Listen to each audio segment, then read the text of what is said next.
I'll be speaking to Dr. Feroze Sidhwa. He's authored a major article that was printed in the New York Times on October 13th. It's called 65 Doctors, Nurses, and Paramedics, What We Saw in Gaza. 2 weeks earlier, he and those doctors sent an open letter to the president and vice president laying out what they saw in Gaza and asking for a meeting. Dr. Sidhwa is a trauma and general surgeon whose practice is in California. Good morning. Hi, thanks for having me. Your article opens with a description of Palestinian preteens shot in the head or chest, some as young as 5.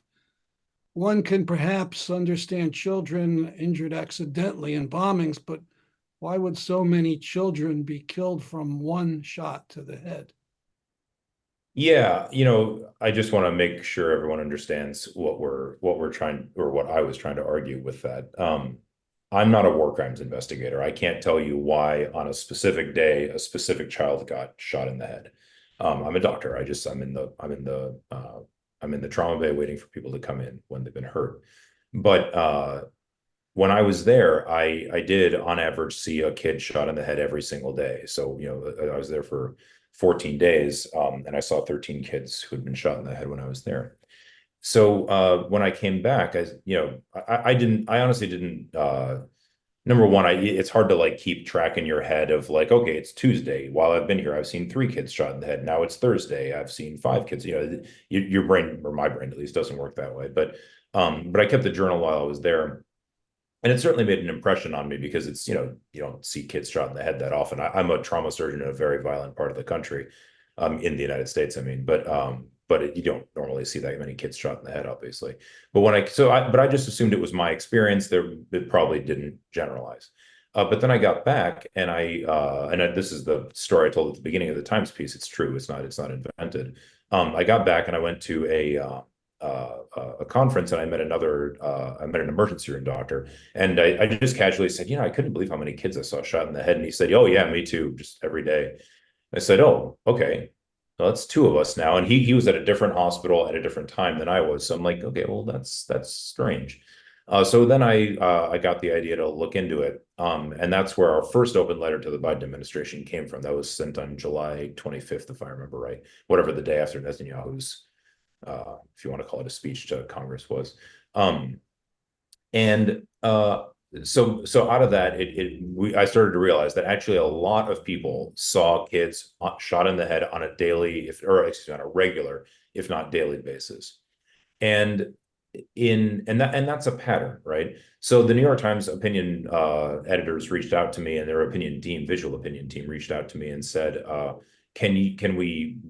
is there a way to write something about this? So we came up with the idea of doing a poll of every healthcare worker that's been to Gaza since October 7th that I could find at the time, about what they saw. And it's the New York Times, so obviously they're interested in things that have a political impact, right? Or that have political relevance, I guess I should say. So we made up a poll of healthcare workers, and I don't remember the exact numbers. 65 people answered the poll in total, but almost everybody who worked in the appropriate setting, so the emergency room, the ER, the OR, or the ICU, almost everybody who worked in those settings saw kids shot on a regular, if not a daily basis. Like in my case, it was a daily basis.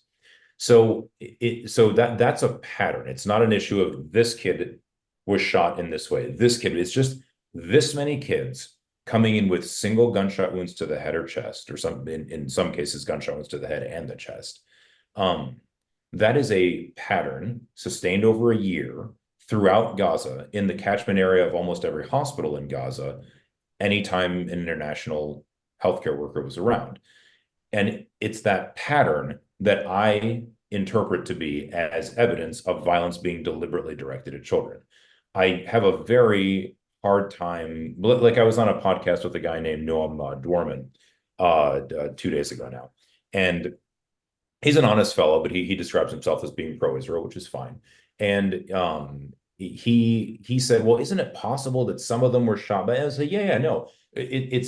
I can't, I'm not talking about individual cases. I can't. I wasn't there. And even if I was there, I wouldn't know what the hell happened. I'm just a doctor. I'm not I'm not some ballistics guy. I'm not a trained sniper. You know, I don't know anything about it. I have a pistol license, but I don't really know anything about guns. And nor would it help if I did. I'm not a war crimes investigator. So he said, you know, isn't it possible that this kid was shot by Hamas or this kid was shot by the Israelis, but by accident and it's not criminal? I said, yeah, no, that's entirely possible. But I have a hard time believing that a widespread pattern of shooting children, and we're talking about small children, not 15 or 17-year-olds, that they got shot too, but we're talking about that what we're focused on is small children. A widespread pattern in the catchment of area of every hospital in Gaza throughout Gaza for a year. That it's hard to believe that that's not deliberate killing on the part of Israeli soldiers. Now, some people have gone on to say, "Oh, this guy says Israel's ordering its soldiers to." No, no, no. I don't have the slightest idea what Israel is ordering people to do. Furthermore, I can't imagine. It strikes me as just being credulous nonsense to think that Yoav Gallant gets on, the Israeli defense minister gets on his phone, every morning and says, "I want 12 children killed today. I want 9 children." That's ridiculous. He's a general. I doubt he's a psychopath. Or I think he's a general. I don't know. He's a defense minister, but I doubt he's a psychopath or a sociopath, whatever the right term would be. But nevertheless, Israel remember, this is a technologically sophisticated army. It's not some ragtag group of people running around. They have body cameras. From what I understand, I could be wrong. Again, I'm not a military expert. From what I understand, most of their sniper scopes have visual or have video equipment. Obviously, all of their drones have video equipment. So they know who they're shooting. It's not like they're confused. They're well aware of who they're shooting. And furthermore, it's not like I'm the first person to report this. There's plenty of video of kids being shot in Gaza. It's not you know. I mean, sure, back in the Great March of Return in 18. Yeah, and there's a long pattern that predates October 7th. Exactly. Like you can read B'Tselem's reports. Forget Gaza, where there's a so-called state of armed conflict. Go to the West Bank. Hamas basically doesn't exist there.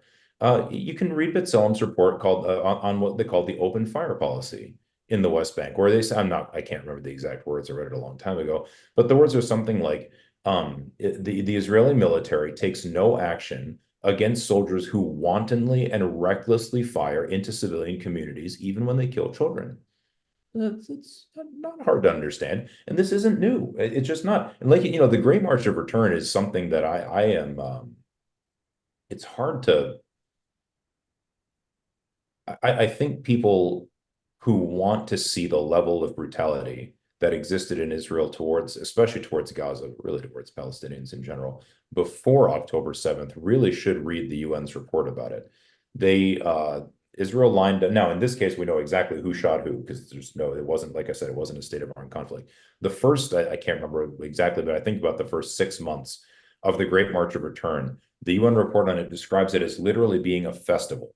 There was people cooking food, there's dancing. It was basically what you would think of as in an American protest, like an American street protest against a war or something like that. There's no violence, nothing. Not even, just nothing that could even remotely be considered violence. The Israelis built berms, large hills for snipers to rest on, and they very calmly and systematically targeted women, doctors or medics, I guess you could say, journalists, crippled people. This is crazy. I mean, like the UN There was an report. article in Haaretz that talked about soldiers having a competition to Yeah, see how yeah, many. that's a really important article to read. It's an interview with an Israeli sniper, and he says that they were collecting kneecaps.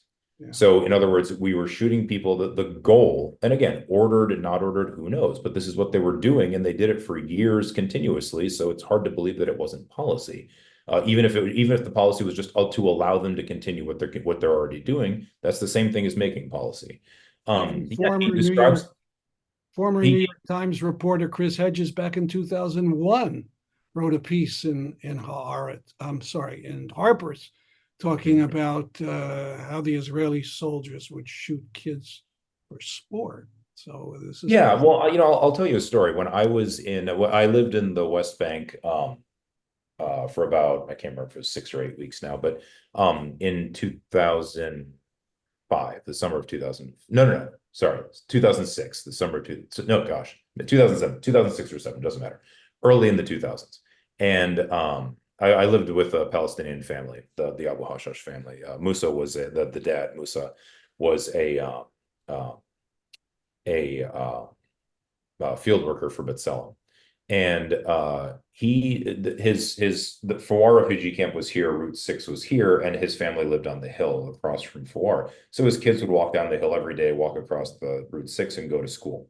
There's a sniper tower right at an Israeli sniper tower right at the entrance to the refugee camp. And Musa told me this story. And I had no reason to think that he's lying about this. Um, there was a little boy during the height of the Second Intifada when there was a checkpoint and you couldn't drive into the camp. You had to get out of the car, walk across the checkpoint, and then get into another car. There was this little boy who would make a shekel by just running people's bags back and forth. Poor kid, very poor family, dirty, no shoes. He'd done this for months. And Musa said he's sitting there observing the checkpoint. Again, he's a field worker.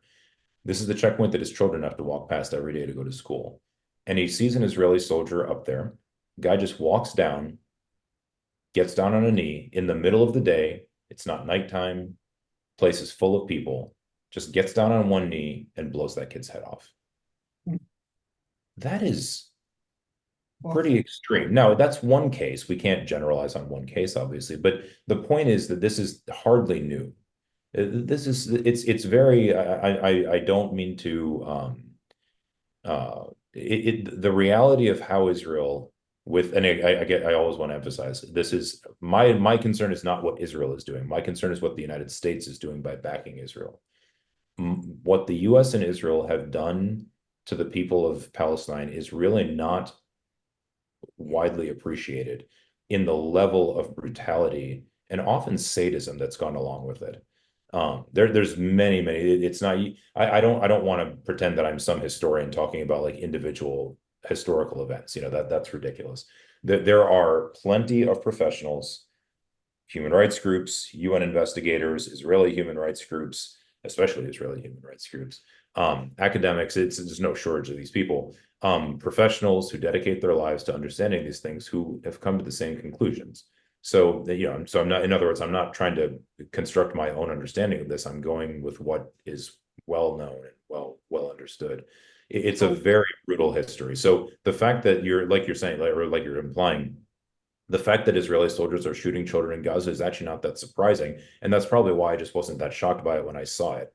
I was surprised by how many I saw, but it wasn't that new. What was new to me in Gaza was actually the starvation that I saw. That's not been a part of the Israel-Palestine conflict, at least. Before we get into that, so just again, when were you in Gaza this year, and at what hospital? I worked at the European hospital on the southeastern edge of Khan Yunis from March 25th to April 8th. Okay, so that's a bit south of Gaza. Is that hospital still functioning? So the hospital was forcibly evacuated on July 2nd, if I'm remembering correctly, and it was emptied of all doctors, nurses, patients, and then it was looted by desperate people trying to find something to survive, something to burn to be able to cook, something, something to sleep on, etc. My understanding is that it is now it's no longer under siege, so you can walk in to the hospital, but what its level of functionality is, I can't tell you.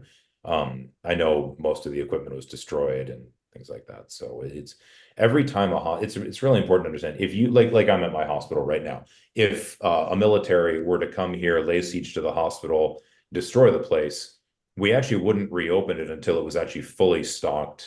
All the walls have been ripped out and repaired, all the equipment had been restored, we wouldn't just say, oh, the military left, great, open the doors back up. But that's what's happening in Gaza, because otherwise, where are people going to go? They're just opening the doors as soon as the evacuation order isn't in effect anymore, at least it seems safe to open the doors. Safe, yeah, being a relative term. And and then they're hoping that the WHO can bring in supplies to restore what was destroyed. Whether or not they can, nobody has any clue. It's completely inconsistent. It's totally unreliable. So, Gaza European Hospital just to put like a fine point on the matter, Gaza European Hospital is a neurosurgical and cardiac and orthopedic center. It's not really a trauma center. It was built by Europe and by the European Union in the 80s. It was paid for by European Union in the 80s to be a subspecialty hospital for surgical care for Khan Yunis. And now I don't honestly know. Does their CT scanner work? If not, neurosurgery is completely kaput. Do they even have an EKG machine? If not, cardiac care is completely worthless. You know what I mean? Like these are the medical care doesn't just come out of nowhere, you know? Yeah, yeah. Well, let's now go back to the talking about malnutrition. In that article you wrote, you quoted a nurse, Abira Muhammad, who talked about people coming in and they all had pictures of themselves before the genocide began, showing them 20 pounds, 30 pounds, 60 pounds heavier. Yeah. Yeah, you know, I was just on a podcast with a guy named Noam Dorman. Did I already mention it? Yeah. Yeah, yeah, Yeah. So sorry, I'm giving so many interviews, I can't keep track of what I say and what I no don't. problem. But he and again, I want to emphasize, I think he's an honest fellow. When I mentioned the 62,000, that the lowest number that one can estimate of deaths from starvation and starvation related causes in Gaza since October 7th is 62,000 based on the available data, and then qualifying saying the data isn't very good.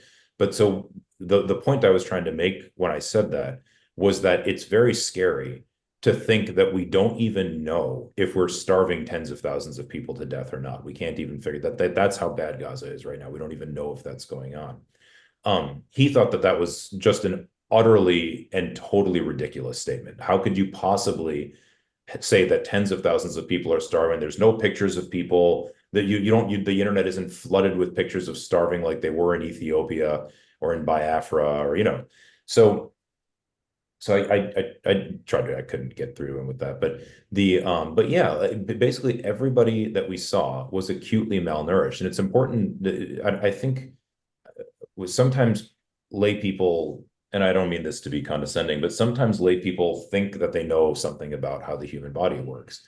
It's like me going to my mechanic and insisting I know how my motorcycle works. No, I don't.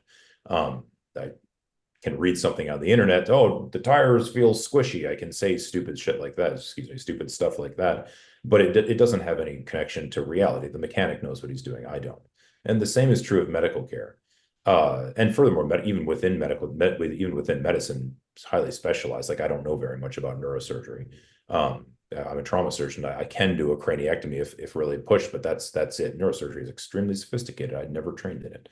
So I can't really comment on it seriously. So for people to say that, oh, I would see people who look like they're in Auschwitz on the internet, if there was a lot of starvation in Gaza, it's not how it works. You don't have we don't have the slightest idea who has internet access and who doesn't in Gaza. How many people in Gaza haven't been able to charge their cell phones for months? I don't know. Are there pictures coming? Yeah, of course there are pictures coming out of Gaza, but like it's completely silly to assume that everyone in Gaza is being filmed at all times. And it's a very dangerous game to play when we start saying that the Integrated Food Security Phase Classification, which is the technical group in the world that monitors international food crises, that their data is just not to be believed because I haven't seen pictures. Or that the United States own famine early warning system, which is literally a part of the American federal government, is saying that there's a famine in northern Gaza, but I don't care because I haven't seen pictures. Or when Cindy McCain, the head of the World Food Program, is saying that there's a literal famine in northern Gaza, I don't care, I haven't seen pictures. This is a very silly way of approaching things, you know, and I think it's a way of dismissing. Again, and to be fair to Noam, I told him a lot of disturbing stuff in that interview. So he was, you know, you can only move so far in a few hours. But the rest of us, I think, should be real careful because we really have to appreciate what is going on and what is the reality of the situation. And like I told him, I hope no one has died of starvation in Gaza. I don't hope that 60,000 people have, but based on the available data, that's what we have to estimate. And that's terrifying that we don't know. Actually, in the IPCC's latest report, they point out there are no local surveys on the question. It's crazy. I mean, that's insane. There's a lot of other data. There's data on food consumption that's how they're making their determinations. But there's no survey of deaths caused by starvation. When you in the article, you talk about the psychological effects, and one of the or maybe several of the doctors talked about children they would treat who would not say anything, would cry, and that's not stoicism. That's something terrible. That is such severe psychiatric distress that the child is dissociated. Yeah, it's certainly not common. The reason we included, and I don't want people to misunderstand, the reason for including that the poll for including the issue of psychiatric distress amongst children.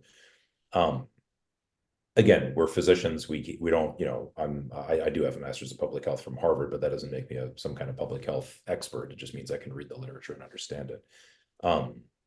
But it is, if anybody can find a war zone where I think all but one physician said that they saw, or all but one healthcare worker said they saw universal psychiatric distress, up to and including regularly seeing children who were suicidal.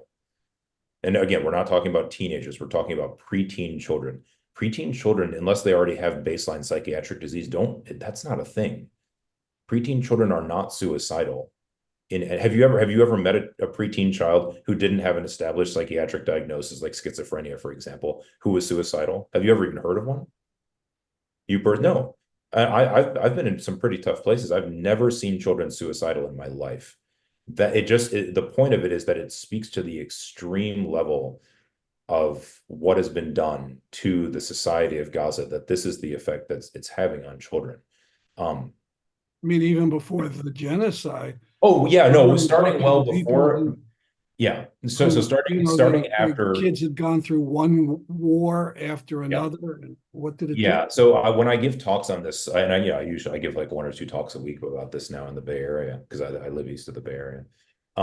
I show a slide where I put up kind of major events in Gaza since 2000.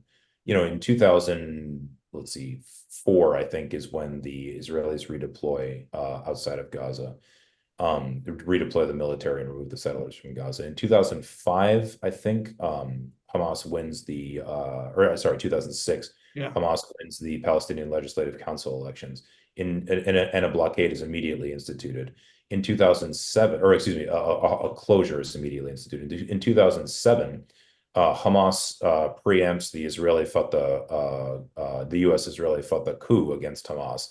And at that point, a strident blockade that has never been, there's nothing like this outside of a medieval siege. It's important for people to understand this. A blockade of Gaza, nothing in, nothing out, is instituted.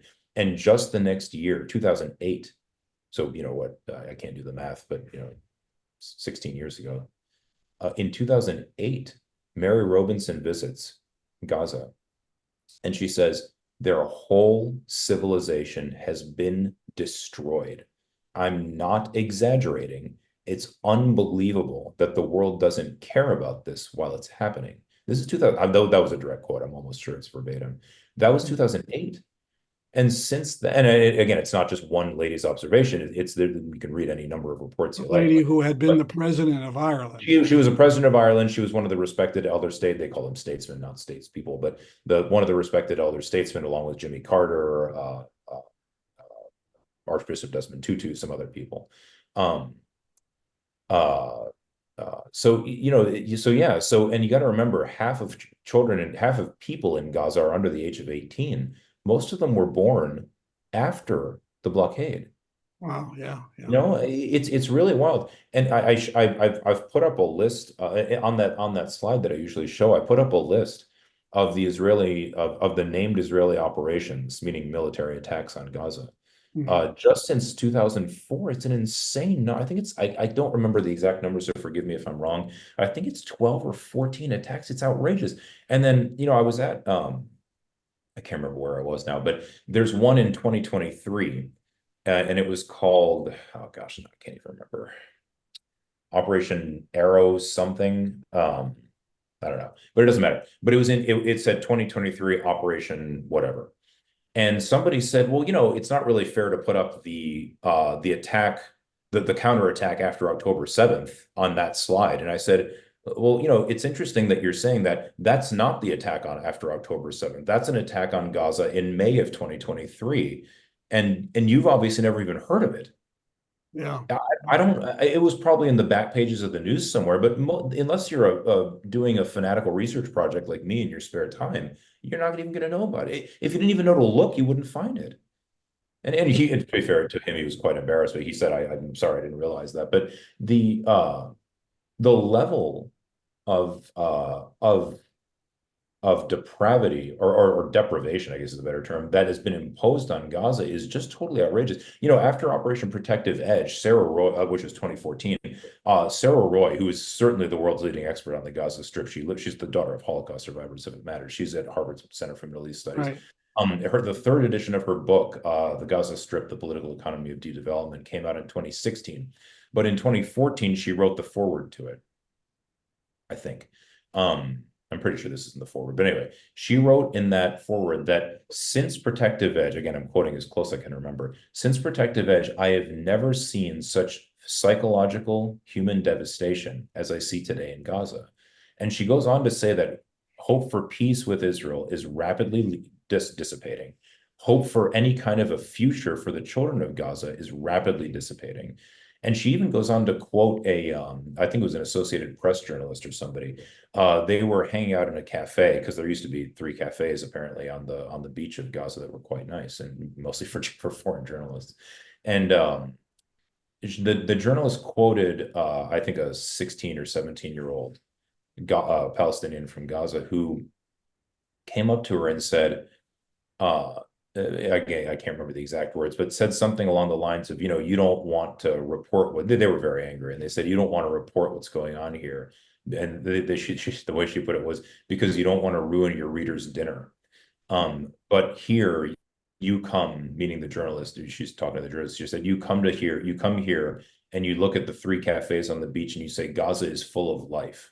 But in Gaza, there is no life. And we know, and she says this exactly, we know how we have changed since 2014. Yeah. And it's really, again, Norm Finkelstein's book about Gaza is called Gaza, an Inquest into Its Martyrdom. It's worth reading. He's probably the second world's leading expert on Gaza, at least on its political situation.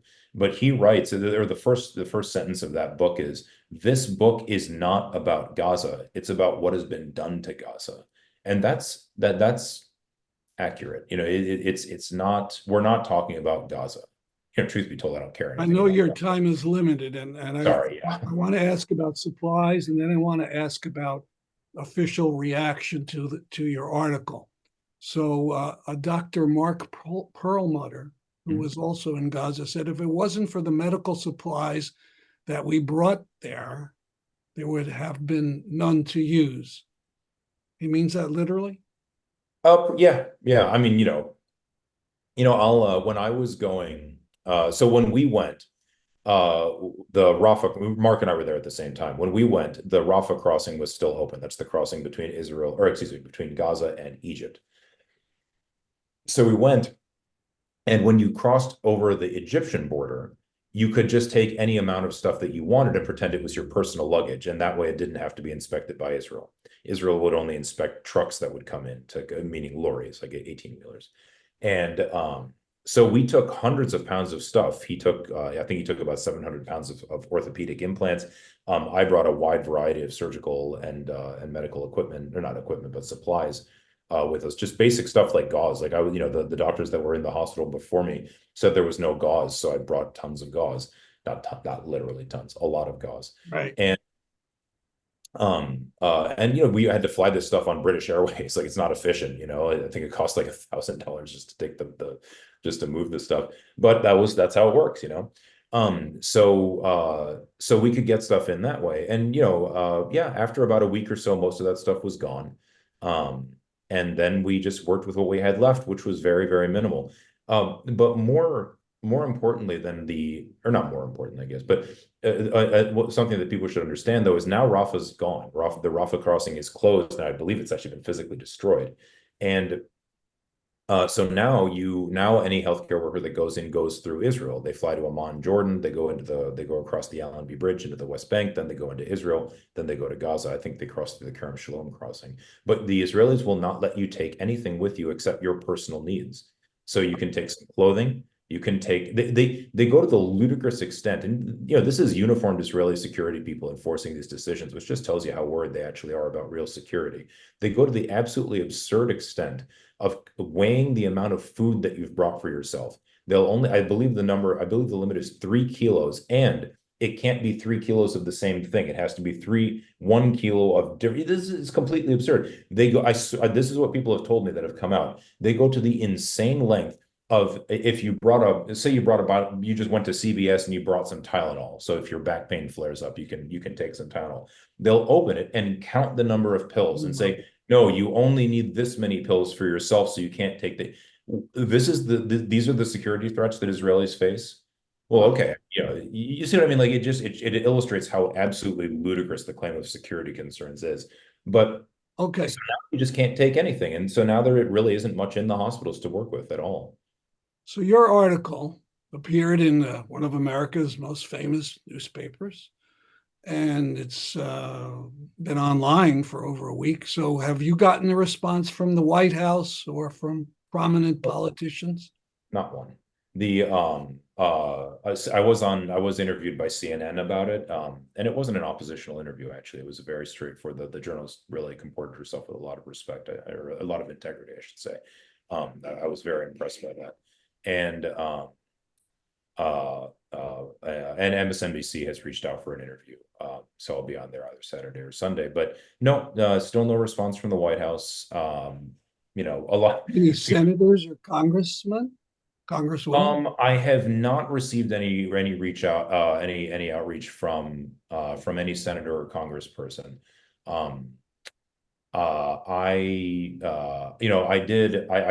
have contacted Senator Sanders' office because he's interested in holding here, or he said he's interested in holding hearings on this matter.